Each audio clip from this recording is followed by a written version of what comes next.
Hey guys, it's Lisa. Welcome back to my channel. Welcome to peak Christmas gift season. I'm super casual in today's video. I didn't have time to get ready, but I wanted to show you what I made. So I have this slate charcuterie board. This is from JDS, and I have an engraving down here. And so this is like a, it may look like a standard handwriting trace that a lot of us offer, but this is actually a phrase that I pieced together. So I had a customer give me a picture of a sheet of paper from a diary. I'll kind of put it in the screen for you. And she wanted a phrase made out of that because this was a phrase her grandmother said, but she didn't have anything written down with it. So I took it, traced parts of it, broke apart words, and we put together this beautiful slate charcuterie board. So I'm very excited about this. This is something that's going to be such a lovely gift this season, and I think it turned out really nice. So if you're watching this, if you've been thinking about getting a Glowforge, still considering it, check out the link in my description. You can save up to $500 on a new machine, and I am using Silhouette Studio to do this trace. So before we get started, take this time to go ahead and subscribe to my channel, leave me a little like, leave me a comment below, and I'm gonna go ahead and show you how I designed this. Here I am, I'm in Silhouette Studio. So this customer sent me 2 pages of her grandmother's writing, and we are going to trace it and then pull parts of it to create new words for a phrase. So this is not something that I would recommend you always being offering it. Now this is something that this customer paid an additional design fee because it's going to take much longer. And 2, always look at the text before you say yes or no. One benefit that we have, at least right now, is that a lot of the handwriting that people are wanting to memorialize are from when penmanship was taught. So it's very consistent. So we're going to, I'm pretty confident we're going to be able to kind of make new text. So what I'll start with first is I'm going to convert this to make it easier to trace. So I'm selecting my page right here. I'm going to go to the black and white cookie or the tuxedo cookie image effects window, and we're going to increase our gray shade all the way. Basically, we're converting it to black and white. And now we're going to go over to this little sun, and we need to make it easier to trace. So we're going to increase our brightness just like that.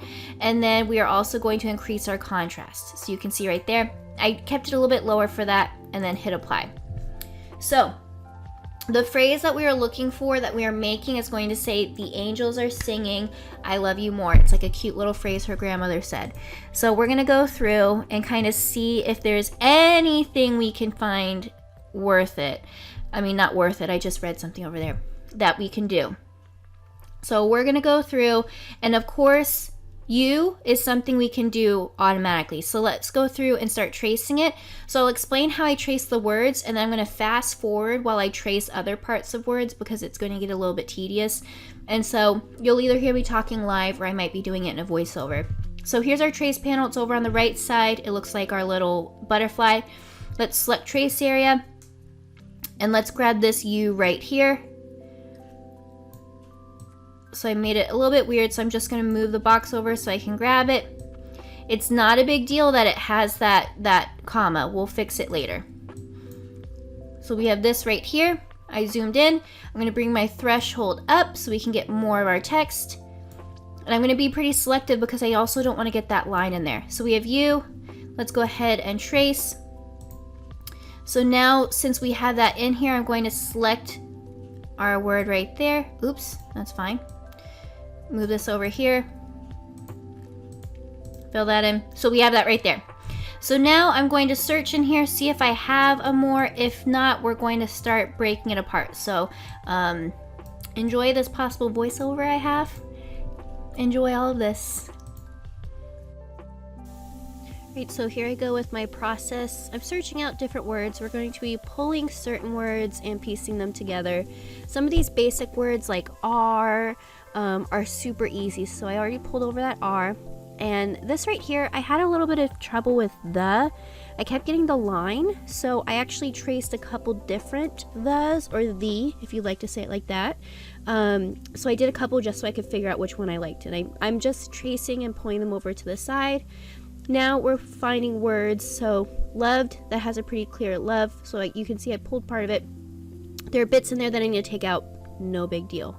So again, searching, and now I'm pulling letters to piece together angels. So you see we have the G, E, L, N. That's a really nice N for that. So we're doing that trace, and there's the S, pulling it over, and now you can see we have some piecing together. So we have the knife tool and the eraser tool. So I cut out letters, and now I'm bringing them over each other, cutting out parts of it, bring them over, and then I will be welding. So I made sure all of these are overlapping. They're welded now, and now you have these harsh connections. So I'm using the point editing panel to smooth out these connections. So I haven't done a video on point editing yet. Leave me a comment below if that's something you'd be interested in. I'm just doing a quick overview because I wanted to show you the concept of what's happening here. So now we're gonna go back. That though looks really good. I'm just smoothing it out using point editing, and you can see we have all that going. You see those little bits that came out from the R? So what I did is I erased part of it and it ungrouped it, so I was able to just pull the letters out. So there we go. We have more, so we have that mother and that other word. So you can see how I brought them over, welded it, and again, point editing again, making it smooth. And again, this is something that's super easy when you have handwriting from this time period, because the penmanship is really good. A lot of the letters are super consistent. And here, this is the knife tool. I'm cutting with the knife tool and then just deleting out those areas. And now I'm using point editing to smooth out these little parts, like the remnants of the line. So doing all this with the letters, it's just a combination of your knife tool to cut it apart, and then your eraser tool to erase parts of it, and then point editing. Now this takes practice. This took me about an hour to do all of it. I recommend just continue to practice with this. Once you get used to point editing, this will go even faster.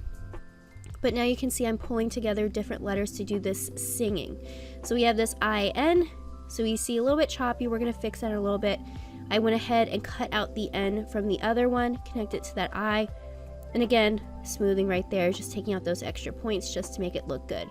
Now, one benefit you have to something like this, especially if you're engraving with Glowforge, is that you can make it a little bit rougher, because that's just how it is. It's like old handwriting. So with engraving, you have a lot of wiggle room with that.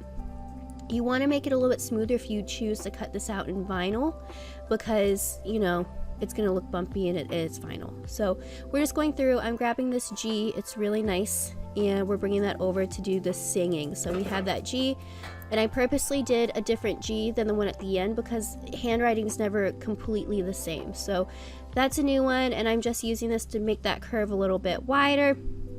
And you can see there's slight bumps in there from where they're joined from other letters. So I'm just going through, deleting some points and using the handles, which are those little blue boxes, to make the lines smoother as we go. So you can see we're doing it with this bottom G. I'm even going to delete these points to get rid of that little circle. You see, I just did that. So now we have that changed, and all I need is an S for that singing. So that one was a really nice one. Went ahead and traced it, cleaning up the end again, just like I've mentioned a couple times. So all of this is not necessarily difficult once you get down point editing. It's just repetitive. So again, I charged an extra $20 in addition to the larger fee that I charge for handwriting conversion. You want to price it appropriately for you based on your demographic and customer base. This worked out really well for me, and you know, it's kind of hard. You're preserving memories for people, so you want to price it appropriately for you, but also, you know, this is kind of a cool honor that you have to do for these customers. So just going through, here's the last one. Here's the I. You know, you can see there's bits of that line, so I just erased part of it, moved over the I, and now I'm going to use point editing to clean it up, and I'm also going to break the points at the top of the I and rejoin them. So you can see it's unfilled. Those little red circles are broken points. I rejoined it and look nice and smooth. So a little bit more editing just to clean it up. Again, I'm not making this perfect because this is handwriting. Here it is. There is our slate board.